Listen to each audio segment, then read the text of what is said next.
Recibimos ahora en Ciudadanos a Javier Morroy, concejal del oficialismo en la Ciudad de La Plata. Javier, gracias por venir. Buenas noches. ¿Qué tal? Buenas noches. ¿Cómo estás? ¿Qué es exactamente este registro de barrios populares al cual la Municipalidad de La Plata adhiere?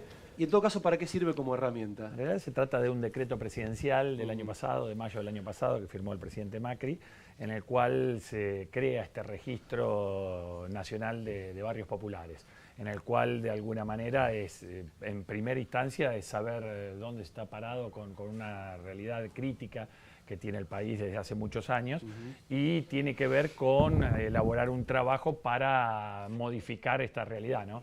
Para ir modificando la realidad de muchos de estos barrios que tienen distintas problemáticas, algunas vinculadas, digamos, a las titularidades de las tierras, otras desde luego vinculadas con, digamos, la falta de servicios que cada uno tienen. Y es una situación que ha ido creciendo en el país durante años. Pensá que en un informe que había de 1991, aquí en la Ciudad de La Plata, había lo que se puede considerar barrios populares, asentamientos. Había 11 asentamientos en el 91. Actualmente se registraron 161 asentamientos. Del 91 al 2016-17 que se hizo este relevamiento. Entonces, obviamente, es una cuestión que evidentemente durante muchos años en algunas oportunidades se ha tapado, en otras no se ha actuado como se debía, y esto motiva que obviamente que la gente viva en situaciones, digamos, que no debería vivir, en situaciones que tanto sea en el contexto mundial o local. Hay recomendaciones para tratar de garantizar un hábitat decente, digamos, para la gente. Ahora, Morroy, esos datos, digo, también son, si uno los compara con otros datos, dan un indicio de la tremenda injusticia social que ha habido en esos años, porque por un lado había de 11 asentamientos pasaron a 161, pero en esos años también La Plata pasó de ser una ciudad prácticamente de casas bajas a una ciudad donde hay edificios por todos lados. Es más, es la segunda ciudad en cantidad de viviendas desocupadas, lo que tiene que ver con departamentos. Sí, quiere decir que por un lado crecieron los asentamientos, pero también por otro lado crecieron las viviendas, por llamarlo de una forma, dignas. Pero bueno, las viviendas dignas están desocupadas y los asentamientos cada vez crecen más. Digo, acá faltó una política. Claramente lo que ha pasado en la ciudad es la falta de planificación. Claro. Sabemos que, sí, pero acá una falta de reparto de la riqueza. Sí, ¿no? pero obviamente que hay situaciones de injusticia social, si se quiere, digamos, globales, en las cuales todos sabemos que existen, digamos, capitales que se aportan en un lugar y faltantes en otro. Lo que pasa es que tiene que haber un Estado que regule un poco el crecimiento de la ciudad en esos contextos. ¿Qué tenemos? Por la falta de planificación tenés situaciones que vos sabés que en el Partido de La Plata hoy el 50% del Partido de La Plata no tiene cloacas. El 40% de la población de La Plata no tiene agua. El 50% de la población de La Plata, de la provincia de Buenos Aires no tiene cloacas en el siglo XXI. O sea, son cosas impensadas. Lógicamente son años de desidia, años de falta de planificación, de falta de inversión, de tomar conciencia del problema. Con esto que se hace es tomar conciencia del problema y obviamente ahora hay que actuar. En esta actuación, conjuntamente con este decreto, lo que viene es lo que se denomina el certificado de vivienda familiar. ¿Qué implica esto? Que muchas de estas personas que no tienen una cierta identificación, algunos ni siquiera tienen DNI, pero aunque tenga el DNI, no tiene la posibilidad de acceder a ninguna cosa porque no tiene domicilio fijo. Entonces, a través de este registro y con un certificado que será de vivienda familiar, pueden acceder a algunas cuestiones, a tener un CUIL para potenciar, digamos, la posibilidad de tener trabajo, a acceder a servicios públicos, porque no pueden pedir ni siquiera un medidor porque no tienen domicilio. Entonces, bueno, estas son algunas herramientas para empezar a tratar de revertir una situación terrible. ¿no? Esas cosas se daban por una cuestión política, es decir, agrupar gente, amontonarla en distintos lugares con tal de conseguir votos y después dejarla a la marchanta. Esa es la sensación que yo tengo de los años por lo menos transcurridos. Bueno, de aquí en la ciudad hemos tenido mucho de eso, hemos tenido mucho de ese tipo de cosas, eso es utilizar la pobreza. Claro. Y desgraciadamente se ha hecho en la ciudad, de hecho tiene que ver un poco con el crecimiento de todos estos barrios populares que se les llaman, que están desperdigados en todo el partido de La Plata. El nuestro es un partido muy grande, de casi 1000 kilómetros cuadrados, y que obviamente en distintas oportunidades han sido utilizadas, digamos, mucha de esa gente utilizando su pobreza con fines políticos o con fines, digamos, que no implicaban un crecimiento en su persona, ¿no? Porque a la vez uno veía que venía un montón de gente que se establecía en esos lugares y a la vez las pymes de La Plata, como acá le pedían determinadas cuestiones, terminaban en Berazategui, en los grandes polos de Berazategui. Digo, esto también hay que marcarlo, ¿no? Decididamente fue una política que le hizo mucho daño a la ciudad, hemos perdido mucho tiempo y mucho retraso, y entonces esto es lo que tenemos.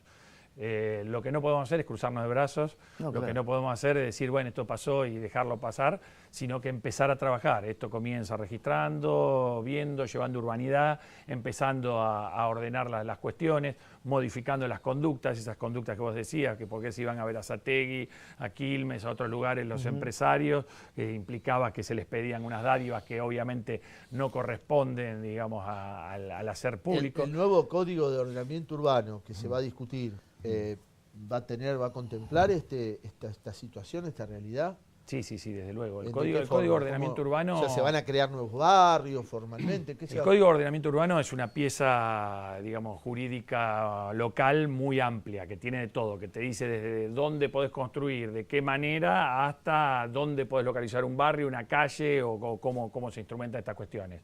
Lógicamente que esto implica gran discusión, de hecho hemos iniciado hace un año distintas mesas para hacer un plan estratégico que dé las bases para poder modificar algunas de estas cuestiones, pero obviamente estas cosas se van tomando. Históricamente ha habido un gran negocio de los totalmente ha habido negocios de tierras, de todo este tipo de cosas, para ver las zonificaciones, qué, dónde. Entonces esto hay que hacerlo con enorme transparencia y con mucha participación para hacer cosas justas, y obviamente la nuestra es una ciudad muy especial. La nuestra es una ciudad que fue concebida con criterios que no tuvieron casi en ninguna parte del mundo, con criterios higienistas, de avanzada, de planificación. Lógicamente que estaba pensado para una ciudad de 200.000 habitantes, hoy somos casi 1 millón de habitantes, un partido que en ese momento tenía aproximadamente unos 1.300 kilómetros cuadrados, porque Berisso y Ensenada eran parte del Partido de la Plata. Pero digo, siglo XXI con el 50% de la gente sin cloacas, los higienistas de eso se deben morir. Pero ¿qué te parece? Qué triste, ¿no? ¿No? Ver 130 años después lo que ha pasado con la ciudad que fue premiada en París a fines del siglo XIX por lo que significaba su diseño. Habría que devolver el premio, Morroy.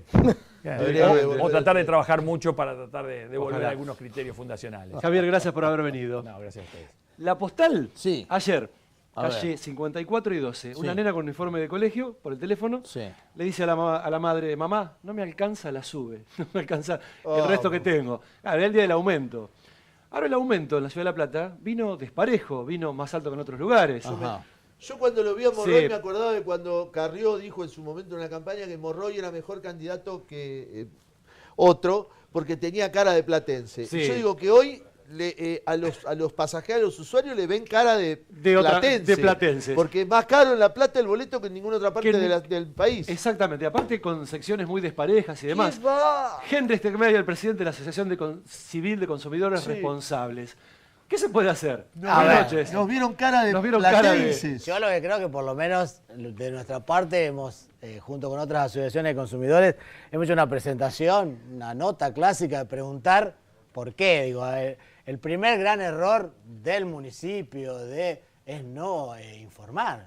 Artículo 4 de la Ley de Defensa del Consumidor, artículo 42 de la Constitución Nacional. El derecho a la información del usuario y Lo mínimo. consumidor es un derecho constitucional, digamos. Pero Acá si nadie pasa, informó. pasa. No, Si pasa, pasa. está bien, pero es que hermano. nadie podía pensar Claro, que iba a ahora no pasar. pasa más, Nadie ahora podía- pasa, o sea, un a las tecito, 10 de la mañana ¿eh? sonaba el teléfono en distintos organismos y en los Obvio. miembros de asociaciones de consumidores preguntándonos por qué pagábamos en vez de un 10% un 20% Exacto. de aumento. Claro. Y periodistas que nos llamaban y nos preguntaban, bueno, entramos a tratar de averiguar y encontramos que ahí hubo alguna explicación de algún funcionario que la noche antes se pusieron de acuerdo el gremio y las empresas y homologó el municipio. A ver, posiblemente sea una cosa correcta. Lo que tendrían que haber hecho por lo menos esperar unos días y notificar e informar correctamente a los usuarios, a los consumidores, a los ciudadanos. Claro. Yo tengo una duda porque se me escapa a ver si en esto no tiene necesidad de intervenir el Consejo Deliberante, por eso esta presentación que vamos a hacer va tanto al Ejecutivo como al Consejo Deliberante, porque no sé si no tiene que intervenir el Consejo Deliberante en el momento, pero si no es así, por lo menos deberían haberlo informado correctamente, que no se sorprenda a la gente, en el caso de los taxis sí. Pasa el Consejo Deliberante. Pero digo, un aumento que el Gobierno Nacional había anunciado con bastante tiempo, y anuncia 3, anuncia para agosto, para septiembre y para octubre. Y acá, digamos, esa mañana descubrimos que pagaban mucho más caro. Impuesto al platense. Digamos. Y viste que la explicación es, no, pero siempre fue un poco más caro. En La Plata. Bueno, la verdad que por ahí no nos acordamos, por ahí con el tema de los subsidios. Y el hecho de decir, como se sacan los subsidios, chau, nos meten un peso más caro, la verdad que es medio de loco. Ahora, qué lindo saber también que el gremio se pone de acuerdo con el empresario con la municipalidad. Digo, ¿está esto fenómeno? La municipalidad homologó. O sea, nosotros... Digo, es muy bueno, ¿no? Qué buen sistema. El jodido es el último, el eslabón débil de la cadena, que es el consumidor, el usuario. Pero yo digo, esto se repite en la ciudad, lo que hace el gobierno a nivel nacional y provincial. Te anuncian un aumento de tarifa del 40%. Cuando vos recibís la factura, lo que menos te aumentaron es 120. Y no hay un ciudadano, no hay alguien que esté pagando realmente los anuncios que se discuten en las audiencias, que autoriza el gobierno. Me hiciste acordar de una que la debes saber, ya te habrán llamado también. Aumentó también lo que te cobran algunos kiosqueros por cargarte la SUBE. Claro, es el conurbano ayer, hasta 10 pesos. Todavía no. Exacto, pero ayer acá 6 hasta 10 pesos. Claro. Chorros de toda chorrez. A ver, eso te iba a preguntar yo, Henry. A ver, ¿cómo es un día en la vida cotidiana de un defensor de los consumidores en La Plata? Vos, porque me quedé con esta imagen de que el teléfono te sonaba. Claro. ¿Cómo es un día, independientemente de este choreo? Yo trabajo en un lugar como la Defensoría del Pueblo donde recibimos reclamos en el área por eso, independientemente de esta cuestión puntual del boleto. Y la verdad que Macri nos está haciendo trabajar mucho más. Pero por eso, ¿cuáles son los casos? Porque, a ver, tenés un Estado que, por tomar un tema, prorroga eternamente un plan como Precios Cuidados, pero después no lo hace cumplir. Entonces, vos tenés que Precios Cuidados se anuncia, pero cuando vas al hipermercado nunca está Precios Cuidados. Pero te llama la gente. Hay gente que llama y pregunta, hay gente que llama y denuncia. Pero ¿por qué tenemos más trabajo, digamos, nosotros? Porque a nivel nacional no lo reciben. ¿Y qué otras violaciones al derecho del consumidor se cometen en La Plata diariamente? Bueno, tenés las empresas de celulares que son nacionales, pero que actúan en La Plata, son permanentes. Hoy lo que empareja a las empresas de celulares, que siempre fueron primeras en el ranking a la hora de violación de derechos del consumidor, son las tarjetas de crédito. ¿Por qué? Porque las tarjetas de crédito vuelven a hacer cosas que están prohibidas por ley, como prorrogarte aunque hayas pedido, renovarte la tarjeta aun cuando hayas pedido la baja, cargarte servicios que no pediste. O sea, tarjeta de crédito incluye bancos, ¿no? Donde los bancos miran para otro lado cuando aparecen descuentos que vos no aceptaste. Y hay algunos bancos, 2 o 3 bancos especialistas en pagar, en violar derechos de jubilados, porque lo único que hacen en realidad es pagarle pagar las jubilaciones. Y perdóname, ¿no? Te digo, hace unos días nos llegaron unos reclamos, una mujer mayor, por supuesto una jubilada, de 80 y pico de años, que decía, me están descontando y no sé qué. Hicimos toda una gestión, fuimos al banco además a hablar, y nos dice, no, acá está, la señora firmó, y le cobraban seguro por celular protegido, bolso protegido y anteojo protegido. Seguros que además nunca se lo contaron, sino que al firmar, digamos, porque van y cobran, y en general al jubilado no le gusta ir al cajero, va a cobrar hermano, al firmar le terminan metiendo, y bueno, ni hablar los créditos, que después no se los dan. Bueno, ahí hay mucho esparcimiento parlamentero. Te quería preguntar solamente esto que es importante, que saltó por estas horas, que es, bueno, Carrefour es una de las empresas que ha tenido que devolver y están llamando inclusive a la ciudadanía de productos que están en mal estado. ¿Sí? ¿Lo habrás escuchado? Sí, la ANMAT dijo, por ejemplo. Sí. Digo, ¿qué se hace en esos casos para la gente que está escuchando? Bueno, si el tema es si hiciste una compra en Carrefour, o sea, en esto hay que ser consumidores responsables, hay que ver, digo, porque las empresas... Ellos ponen la comida para que vos te la lleves y después te enterás que... Vos te la comés y te morís. Sí. Y bueno, el que ha comprado, hay que reclamar. El problema en general no de los platenses, de los argentinos como consumidores, es que nos quejamos en los comentarios de la página del Sí, diario, después en el no se la- contestador redes de la sociales. radio, Sí, es pero verdad. en las redes O en sociales. redes. Pero nadie Todo- vaya a hacer un reclamo. Henry, luchadores Por eso virtuales. las empresas Gracias. ya tienen estipulado que esos costos. Gracias por haber venido. Gracias Buenas por noches. invitarme. Ya volvemos con más Ciudadanos. Quédese.